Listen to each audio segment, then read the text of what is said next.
ആറന്മുള മണ്ഡലത്തിലെ വികസന മുരടിച്ചുകൾ ചൂണ്ടിക്കാട്ടിയാണ് തെരഞ്ഞെടുപ്പിൽ താൻ ഇറങ്ങുന്നത്. പത്തനംതിട്ടയുടെ ജില്ലാ ആസ്ഥാനത്ത് അടിസ്ഥാന സൗകര്യം പോലുമില്ല. അതുകൊണ്ട് തന്നെ വികസനത്തെ മുൻനിർത്തിയാണ് തെരഞ്ഞെടുപ്പിനെ നേരിടുന്നത്. ശബരിമല തീർത്ഥാടന കേന്ദ്രത്തിന്റെ ഏറ്റവും പ്രധാനപ്പെട്ട ജില്ല അല്ലെങ്കിൽ ഒരു ഹബ്ബ് എന്ന രീതിയിൽ എന്ത് വികസനം ഇവിടെ നടന്നിട്ടുണ്ട്?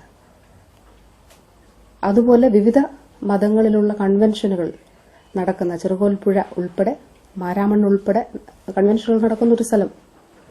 അടിസ്ഥാന സൗകര്യ വികസനത്തിൽ എന്ത് മാറ്റം ഇവിടെ ഉണ്ടായിട്ടുണ്ട്?